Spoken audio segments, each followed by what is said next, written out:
93.5 red FM पे एक कहानी ऐसी भी।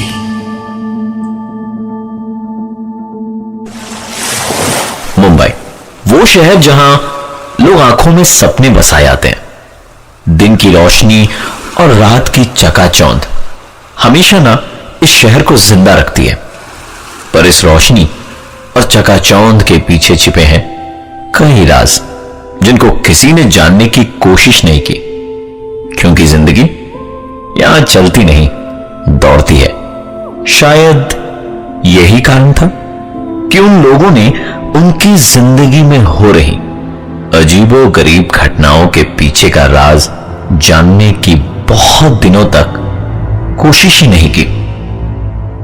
आज की यह कहानी प्रकाश, उसकी गर्लफ्रेंड नंदिनी और भास्कर के साथ हुई घटनाओं पर आधारित है। ये तीनों एक साथ बोरीवली के 2 BHK फ्लैट में रहते थे, जहां शिफ्ट हुए उन्हें सिर्फ 3 महीने ही हुए थे। ये तीनों एक साथ एक ही कॉल सेंटर में काम भी करते थे। जिंदगी का हर लम्हा एक साथ बिताते। इन तीनों की लाइफ परफेक्ट थी, सिवाय एक अजीब चीज के। हर दिन सुबह जब 3 बजे ये अपनी कॉल सेंटर की ड्यूटी के लिए उठते, तो घर के बाथरूम, किचन या डाइनिंग हॉल की लाइट को ऑन पाते। एक दूसरे से सवाल जवाब करने पर एक ही नतीजा निकलता, और वो ये कि उन तीनों में से किसी ने भी रात को बाथरूम, किचन या डाइनिंग हॉल की लाइट नहीं जलाई थी। इस अजीब घटना की शुरुआत आज से 3 महीने पहले हुई थी, जब उन्होंने इस घर को अपना घर बनाया था। इन तीनों ने इस बात को किसी के साथ भी डिस्कस नहीं किया, क्योंकि उन्हें हमेशा यह डर सताता था कि शायद उनके दोस्त उनका मजाक उड़ाना शुरू कर दे। इस कहानी की अभी तक की बातें मुझे बहुत नॉर्मल लगी, क्योंकि मैंने खुद ने अपने घर में टीवी को 3-4 बार खुद ब खुद स्टार्ट होते देखा है। शायद कोई टेक्निकल प्रॉब्लम हो, लेकिन अगर हम प्रकाश, नंदिनी और भास्कर की कहानी की बात करें तो घटनाएं सिर्फ लाइट के ऑन रहने तक सीमित नहीं रही, क्योंकि धीरे धीरे एक के बाद एक अजीबो गरीब घटनाओं ने उनके दिमाग में कई सवाल खड़े कर दिए। 93.5 रेड एफएम पे एक कहानी ऐसी भी, प्रवीण के साथ।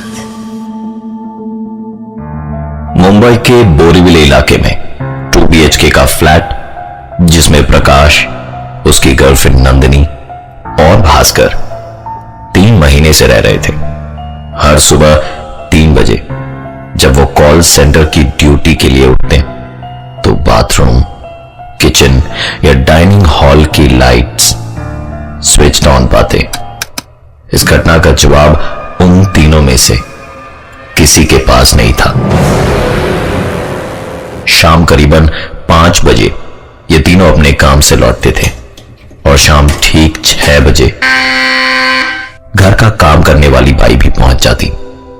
कभी कभार इस बाई के साथ उसका बच्चा भी आता, जो पूरे घर में खेलता रहता और उनके सामानों से छेड़छाड़ करता रहता। मुंबई शहर में बाई मिलना बहुत मुश्किल है, और इसलिए शायद वो बाई के इस बच्चे के सारे नखरों से परेशान होते हुए भी अपनी तरफ से कोई आपत्ति नहीं जताते थे। एक दिन तो हद ही हो गई। प्रकाश और नंदिनी जब घर लौटे तो पाया कि बाई का बेटा उनके घर के ड्राइंग रूम में खेल रहा है। उन्हें लगा शायद बाई उस दिन जल्दी काम पर आ गई, लेकिन आश्चर्य की बात तो यह थी कि बाई उन्हें सारे घर में कहीं भी नजर नहीं आई। उन्हें लगा शायद अपने बच्चे को उनके घर पर खेलने के लिए छोड़कर बाई बगल वाले शर्मा जी के यहां काम करने चली गई होगी।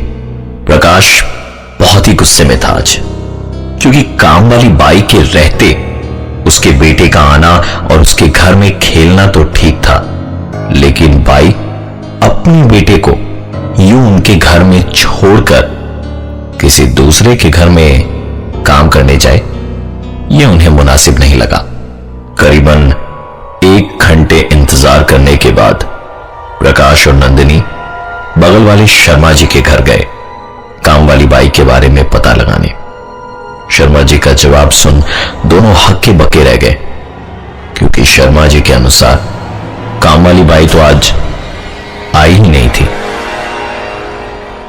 एक अजीब सी कश्मकश में दोनों अपने दिमाग में सवालों की लड़ी लिए वापस अपने घर की ओर लौटे, लेकिन इस बार आश्चर्यजनक रूप से पूरे घर में वो बच्चा उन्हें कहीं भी नजर नहीं आया। दोनों के मन में कई सवाल उठ रहे थे और उन्हें पार्टी के लिए देर हो रही थी, इसलिए ज्यादा सोचे बिना तैयार होकर पार्टी के लिए निकल पड़े। रात करीबन 8 बजे ओवरटाइम करने के बाद भास्कर घर लौटा और उसे इस पूरे इंसिडेंट के बारे में कुछ भी पता नहीं था।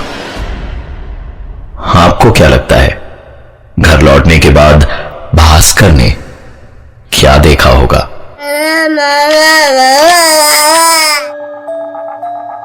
93.5 रेड एफएम पे एक कहानी ऐसी भी, प्रवीण के साथ। प्रकाश और नंदिनी ने अपने घर में काफी अजीबोगरीब चीज नोटिस करने के बाद सब कुछ पीछे छोड़ शाम की पार्टी के लिए अपने घर से निकल पड़े। ओवरटाइम करने के बाद भास्कर करीबन 8 बजे रात को अपने घर पहुंचा। भास्कर ने घर का दरवाजा खोला तो पाया कि हमेशा की तरह बाथरूम की लाइट जली हुई थी। उसने लाइट स्विच ऑफ करना जरूरी नहीं समझा, क्योंकि उसे तभी नहाने भी जाना था। रूम में एंटर करके भास्कर ने अलमारी खोल अपना टॉवल निकाला और बाथरूम की ओर चल पड़ा। भास्कर ने जैसे ही बाथरूम का दरवाजा खोला, उसके पैरों तले जमीन खिसक चुकी थी। बाथरूम के फर्श और दीवार पर सिर्फ खून ही खून के धब्बे थे। डरे हुए भास्कर ने तुरंत बाथरूम का दरवाजा बंद करा और डर के मारे वो मेन डोर की ओर भागा। अचानक उसके भागते हुए कदम एक आवाज को सुनकर रुक गए।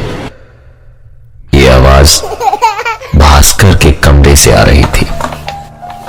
सहमे हुए कदमों से भास्कर अपने रूम की ओर आगे बढ़ा और रूम का नजारा देख उसे अपनी आंखों पर विश्वास नहीं हो रहा था।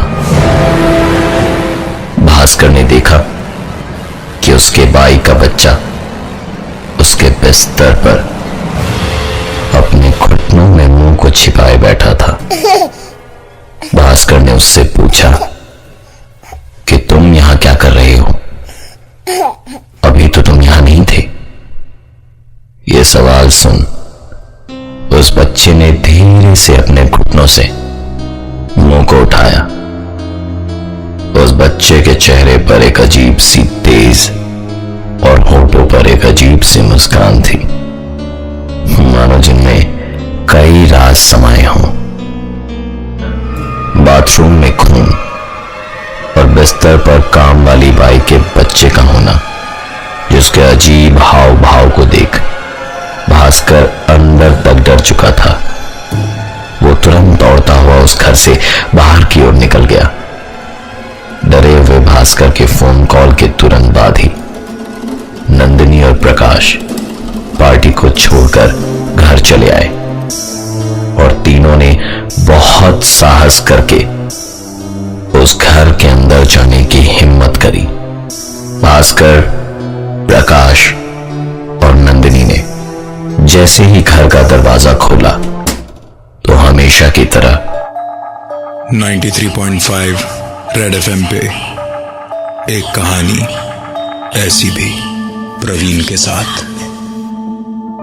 किसी घर में लाइट का अपने आप ऑन होना शायद इलेक्ट्रिकल फॉल्ट के कारण हो, लेकिन बाथरूम में चारों तरफ खून के छींटे और बहुत ही अजीब सी परिस्थिति में काम वाली बाई के बच्चे का उनके घर में मौजूद होना और दूसरे ही पल उसका गायब हो जाना प्रकाश, नंदिनी और भास्कर के दिमाग में सवालों का तूफान खड़ा कर रहा था। भास्कर प्रकाश और नंदिनी को साथ लेकर जब उन्हें बाथरूम में खून के छींटे दिखाने ले गया तो आश्चर्यजनक रूप से वहां पर कुछ भी नहीं था। रात करीबन 10:30 बजे थे। तीनों इसी सोच में डूबे थे कि क्या आज की रात इस घर में रहना उनके लिए ठीक होगा। इस बीच प्रकाश ने मकान मालिक को फोन लगाया और उसके दोस्त भास्कर के साथ भी थी सारी घटनाएं बताई। मकान के मालिक ने सारी बात सुनने के बाद उन्हें बताया कि आज से 10 साल पहले इस मकान में एक परिवार रहता था। कर्ज के बोझ में दबे होने के कारण इस परिवार के कर्ता ने पहले अपनी बीवी और अपने बेटे की बेदर्दी से हत्या करी और फिर खुद फांसी लगाकर आत्महत्या कर ली। ये सब जानने के बाद वहां रहना तो दूर, उस घर में एक एक पल गुजारना भी प्रकाश, नंदिनी और भास्कर के लिए बहुत भारी पड़ रहा था। बाथरूम में खून देखने की घटना को शायद मन घड़त मानने के बावजूद भी हम उसे आज से 10 साल पहले घटी घटना से जोड़ सकते हैं, लेकिन काम वाली बाई के बेटे का विवादास्पद रूप से उनके घर में मौजूद होना और अचानक से गायब हो जाना, इसका कारण किसी को भी मालूम नहीं था। जैसे तैसे आज की रात प्रकाश, नंदिनी और भास्कर ने उस घर में गुजारी और सुबह होने का इंतजार करने लगे, क्योंकि उन्होंने फैसला ले लिया था कि सुबह होते के साथ ही वो इस घर को छोड़ कहीं और शिफ्ट हो जाएंगे। अगले दिन जब काम वाली बाई उनके घर आई तो प्रकाश, नंदिनी और भास्कर तीनों उस पर टूट पड़े। एक के बाद एक सवालों की बौछार करने लगे, उसके बेटे की अजीबोगरीब हरकतों पर और विवादास्पद स्थिति में उसके बेटे की मौजूदगी पर। 5 मिनटों तक स्तब्ध रहने के बाद कामवाली ने अपनी चुप्पी तोड़ी और बस एक ही चीज कही कि उसके पास उनके सवालों का कोई जवाब नहीं है, क्योंकि उसका तो कोई बेटा ही नहीं है। मैं हूं प्रवीण और ये थी आज की एक कहानी ऐसी भी।